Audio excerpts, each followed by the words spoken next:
Today is November 16th. Today's quote is entitled, "Lamenting but Steady." A man accused Arjuna of not being a pure devotee because he lamented for the loss of his son in the battle of Kuruksetra.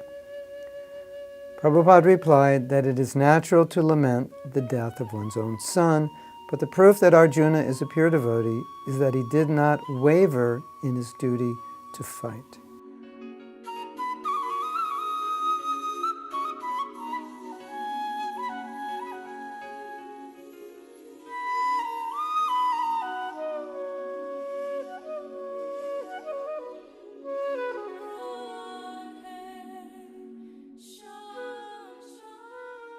So this is so beautiful.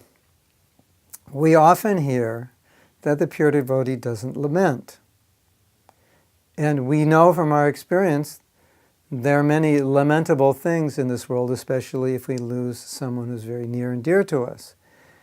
And then we wonder, but devotees aren't supposed to lament. And now I'm seeing sometimes even an advanced devotee is lamenting at the loss of a friend, the loss of a godbrother, loss of a brother, sister, or parent. This is quite common, and it doesn't seem that it should be. On the other hand, does it mean our hearts are like stone, and we lose a very dear friend and we don't feel anything? It's not exactly like that.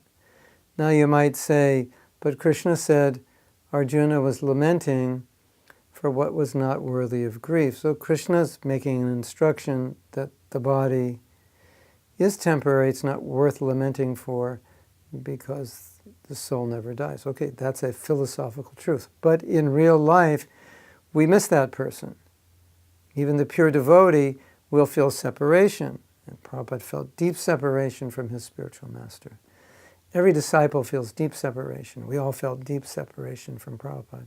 We were lamenting. Of course, we would say that that lamentation is not exactly material lamentation, but still, some lamentation was there. So, maybe it was transcendental, maybe not fully transcendental, maybe it had some transcendental elements in it, but it was real. We felt it. You will feel when you lose somebody. Some lamentation. So, when this man said Arjuna could not be a pure devotee because when his son was killed, he was lamenting. So Prabhupada said, but it's natural for a father to lament. So then what distinguishes Arjuna from an ordinary person? And if we're lamenting the loss of a brother, a sister, a parent, a husband, a wife, then can we call ourselves devotees, or what would distinguish us from ordinary people? So Prabhupada made a very important point. He said, yes, Arjuna was lamenting because it was natural. He said, but the proof that he's a pure devotee is that lamentation did not interfere with his duty. So lamentation would be considered a material contamination, a material quality of the lower modes of nature. Just like Arjuna was compassionate, but that compassion was in the wrong context. But compassion is not bad, and lamentation in the right context is nourishing of bhakti. But even if we say Arjuna was lamenting unnecessarily, Prabhupada acknowledged still it's natural. But the proof that Arjuna is a pure devotee is that he didn't give up his duty. So that lamentation did not handicap him. It did not put him into any kind of depression. And before, that lamentation at the beginning of the Gita was putting him into depression. He didn't want to fight. It's a different kind of lamentation. So now Arjuna is fixed in his duty. He's lamenting the loss of his son, but it doesn't put him into a depressed state. It doesn't put him into a state where he can't fight. So he does his duty, and that was Prabhupada's proof. So now let's relate that to our situation. You may not want to call yourself a pure devotee, but we're being tested all the time, and there's so many things we have to tolerate. But if we can tolerate those things and continue in our sadhana and our service unwavering, no matter what's being thrown at us, then we could say, by this definition, we're also engaged in pure devotional service because we won't give up our service no matter what. And there's a nice verse in 11th canto of Bhagavatam where the devotee It's described the devotee's trying to be Krishna conscious, but he's falling and failing. But the devotee says or prays, I will never give up. And so that's the qualification. In spite of whatever's going on internally, I won't give up.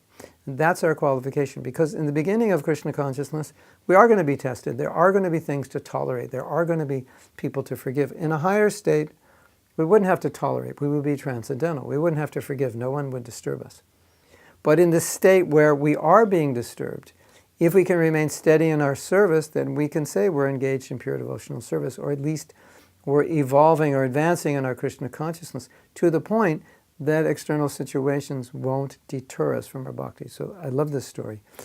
It's so important for us, because in our state, in our stage of Krishna consciousness, the real thing is, can we remain steady in spite of all the pushings and pullings of our mind and senses, other living entities, nature, the threefold miseries like that. So meditate on this.